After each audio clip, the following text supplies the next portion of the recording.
అలంకరించిన పెద్దలకు, ఉపాధ్యాయులకు, నా తోటి విద్యార్థులకు శుభోదయం. నా పేరు కావ్యశ్రీ, బైపీసీ సెకండ్ ఇయర్ చదువుతున్నాను. ఈరోజు మనం చర్చించుకోబోయే అంశం స్థిరత్వం, గాలి, నీరు, నేల, కాలుష్యం, మానసిక ఆరోగ్యం. మానవ జీవితం 3 మూలాల మీద ఆధారపడి ఉంటుంది. అవే గాలి, నీరు, నేల. ఈ 3 శుభ్రంగా ఉంటే మన శరీర ఆరోగ్యం కూడా మంచిగా ఉంటుంది. అలానే మన మనస్సు ప్రశాంతంగా ఉంటుంది. గాలి స్థిరత్వం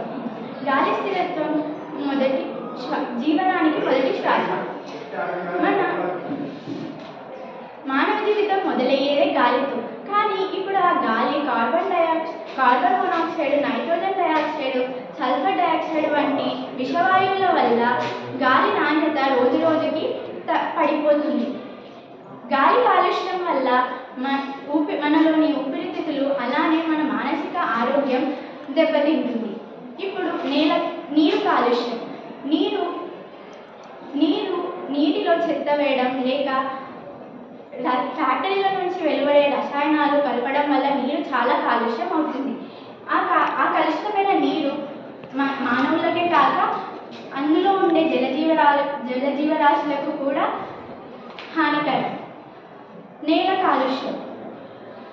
రసాయన ఎరువులు వాడటం వల్ల మరియు చెత్త పదార్థాల వల్ల నేల నాశనం అవుతుంది. ఇప్పుడు దీనికి ఒక చిన్న ఉదాహరణ చెప్తా. ఒక ఊరిలో రాము, చింటూ అని 2 విద్యార్థులు ఉండేవారు.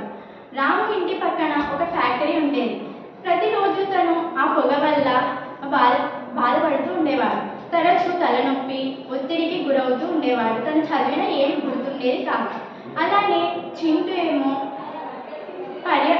పచ్చని స్వచ్ఛమైన గ్రామంలో పెరుగుతూ ఉండేవాడు.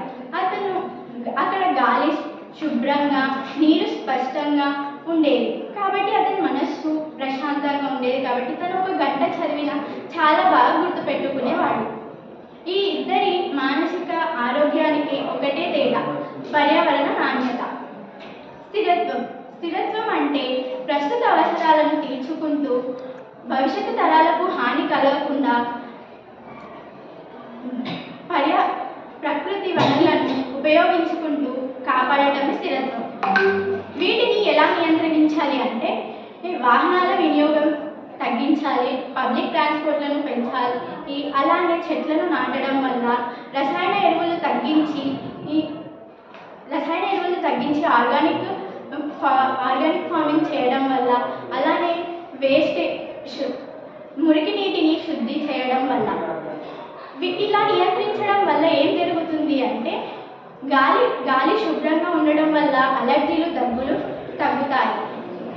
నీరు శుభ్రంగా ఉండడం వల్ల ఆరోగ్య సమస్యలు తగ్గుతాయి. నేల శుభ్రంగా ఉండడం వల్ల నేల బలం పెరిగి పంట దిగుబడిని పెంచుతుంది. ప్రకృతి పచ్చని వాతావరణం వల్ల మనస్సు ప్రశాంతంగా ఉంటుంది. భవిష్యత్తు తరాలకు ఆరోగ్యకరమైన ఆహారం, నేల, నీరు సమృద్ధిగా లభిస్తాయి. గ్లోబల్ వార్మింగ్ తగ్గుతుంది. చివరిగా ప్రకృతి మనకు ఇచ్చిన వరాలు గాలి, నీరు, నేల. వీటిని కాపాడుకోవడం మన బాధ్యత మాత్రమే కాదు, మన మనస్సు, మన భవిష్యత్తు, మన తరాలకు రక్షణ.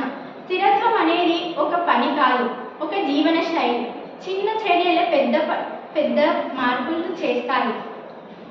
ఎలా అంటే ఇప్పుడు మనం చెట్లను నాటడం వల్ల, అలానే నీటిని వృధా చేయకుండా ఉండడం వల్ల వీటిని తగ్గించవచ్చు. పర్యావరణం ఆరోగ్యంగా ఉంటే మన మనస్సు సౌఖ్యంగా ఉంటుంది. మన మనస్సు సౌఖ్యంగా ఉంటే మన సమాజం బలంగా ఉంటుంది. కాలుష్యం తగ్గించి మనస్సు నిగ్రహం పెంచు. ఈ అవకాశం ఇచ్చిన పెద్దలకు ధన్యవాదాలు.